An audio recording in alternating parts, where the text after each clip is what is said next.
এমন চিকেন যদি হয়, জানি ছোট বড় সবাই খুবই পছন্দ করবে, কারণ এত মজার এই চিকেনটা। বারবিকিউ চিকেন মাখো মাখো, চলেন কিভাবে তৈরি করেছি। এখানে আমি লেগ পিস নিয়েছি, কেটে নিয়েছি, সয়া সস দিয়ে দিলাম, তারপরে ভিনিগার দিয়ে দিলাম, আর টমেটো সস দিয়ে দিলাম। এখানে রসুনের গুঁড়া, চাইলে আপনারা কাঁচাটাও পেস্ট করে দিতে পারেন। আমি গুঁড়াটা দিয়েছি, আদার গুঁড়া।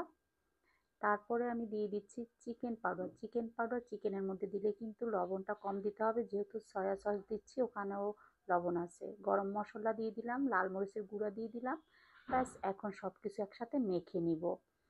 আর আপনারা চাইলে কিন্তু মুরগির যে কোনো অংশ নিতে পারেন, তাতে কোনো সমস্যা নাই। জাস্ট আমার কাছে অনেকগুলো লেগ পিস ছিল, তাই করে নিলাম। এখন দিয়ে দিচ্ছি তরকারির চামচের 2 চামচ মানে কর্নফ্লাওয়ার দিয়ে দিলাম, একটু ভরা ভরা দিবেন। তারপরে একদম মেখে নিবেন, এর চেয়ে আর বেশি লাগবে না।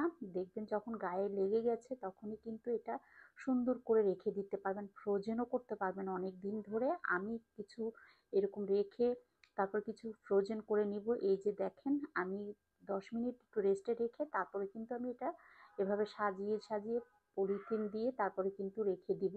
এতে করে যখন খেতে ইচ্ছে করে বাচ্চাদেরকে বের করে আপনি করে দিলেই হয়ে যাবে।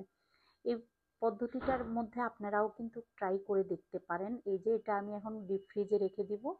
আর কিছু আমি ভেজে দেখাচ্ছি। এরকম ডিপ তেলের মধ্যেই কিন্তু দিয়ে দিতে হবে, একদম তেলটা গরম করে নিতে হবে। আমার এই রেসিপিটা ভালো লাগলে অবশ্যই আমার পেজটা ফলো করে দিবেন, একই নামে ইউটিউব চ্যানেল, চাইলে সাবস্ক্রাইব করে সাথে থাকবেন। এই যে দেখেন, কিছুক্ষণ রাখার পরে কিন্তু নাড়া দিবেন, সাথে সাথেই নাড়া দিবেন না, তাহলে কিন্তু একটু মানে চিকেনটা খুলে যাওয়ার সম্ভাবনা থাকে। একটু শক্ত হওয়ার পরে কিন্তু নিবেন। এই যে দেখেন, এরকম সুন্দর একটা কালার আসলেই নামিয়ে ফেলবো।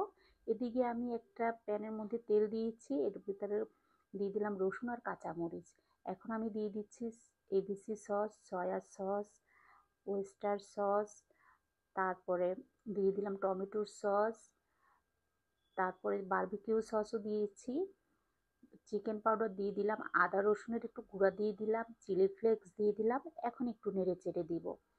এতে করে না খুব সুন্দর একটা ফ্লেভার আসবে, বিশ্বাস করেন। এটা আপনারা একবারের জন্য হলে ট্রাই করবেন।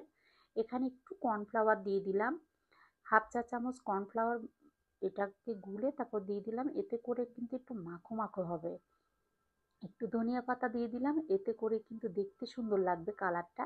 এখন চিকেনগুলো সব দিয়ে দিব। এই যে দেখেন, এখন নেড়ে চেড়ে তারপরে কিন্তু এটাকে আরেকটু চুলার মধ্যে রেখে তারপর রান্না করবেন, দেখবেন বাচ্চারা খুবই পছন্দ করবে। আমার এই রেসিপি কেমন লাগে অবশ্যই কমেন্ট করে কিন্তু জানাবেন, কারণ আমি আপনাদের জন্য কিন্তু নতুন নতুন রেসিপি দিয়ে থাকি।